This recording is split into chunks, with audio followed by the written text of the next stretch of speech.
আমি ইলিশ মাছ দিয়ে কাঁচকলা রান্না করব।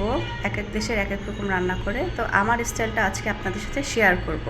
তো শুরু করতে যাচ্ছি আজকের রান্নাটা। তো আসসালামু আলাইকুম, কে কোথা থেকে দেখছেন আমার ভিডিওটা কমেন্ট করে জানাবেন। তো প্রথমে আমি ফ্রাই প্যানে একটু তেল দিয়ে আমি তেলটা ঢেলে দিচ্ছি। মাছটাকে আমি ভেজে নিব। অনেকে দেখা যায় কাঁচা মাছটা না ভেজেই রান্না করে, তা আমি প্রত্যেকটা মাছ আমি ভেজে রান্না করি, আমার পছন্দ খুব।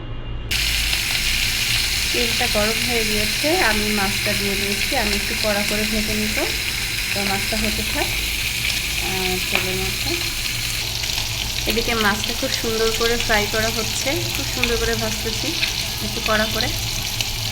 এদিকে মাছটা ভাজা হয়ে গেছে। আমি এখন কড়াইয়ের মধ্যে একটা দিয়েছি চুলায়। আমি ওই যে মাছটা ভেজে নিয়েছি ওই তেলটা আমি এটার মধ্যে দিয়ে দিচ্ছি। সামান্য আরও কিছু তেল দিয়ে দেবো এটার মধ্যে। এর মধ্যে আমি পেঁয়াজ কাটা এবং কাঁচামরিচ কাটা দিয়ে দেবো কিছুটা। এটাকে ব্রাউন করে ভেজে নিব। ঝাল যেরকম পছন্দ করি সেই অনুযায়ী আপনারা ঝাল দিয়ে নিতে পারেন। আমি এটাকে শুধু ব্রাউন করে ভেজে নিব। এটার মধ্যে আমি লবণ দিয়ে দিব। আমি সবসময় এই কাজটা করি, পেঁয়াজ যখন ভেজে নিই তখন এটার মধ্যে লবণটা দিয়ে দিই, তাহলে পেঁয়াজটা তাড়াতাড়ি ভাজা হয়ে যায়, সময়টা একটু কম হয়। সুন্দর করে এটা ভেজে নিব লবণ দিয়ে। সামান্য একটু পেঁয়াজ বাটা দিয়ে দিয়েছি। আচ্ছা, আমার কড়াইটা এরকম কালো হয়ে গেছে, তো আপনারা যদি জানেন এই কড়াইয়ের দাগ কীভাবে উঠাতে হয় প্লিজ আমাকে কমেন্টস করে জানাবেন। পেঁয়াজটা ভাজা হয়ে গেলে এই পর্যায়ে আমি দিয়ে দিব মরিচের গুঁড়ো।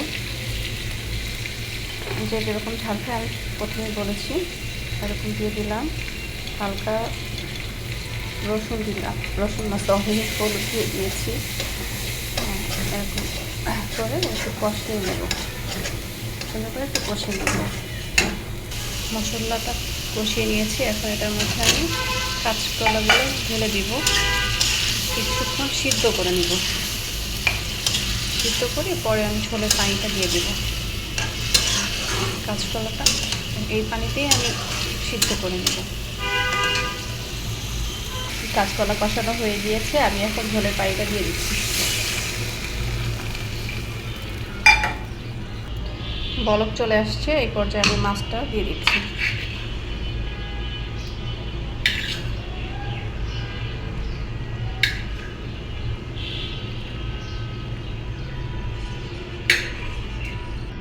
ফাইনালি আমার রান্নাটা শেষ। ইলিশ মাছ দিয়ে কাঁচকলা, দেখেন লুকটা কি সুন্দর হয়েছে। ফাইনালি এরকম। তো সবাই বাসায় ট্রাই করবেন ইনশাল্লাহ। আল্লাহ হাফেজ।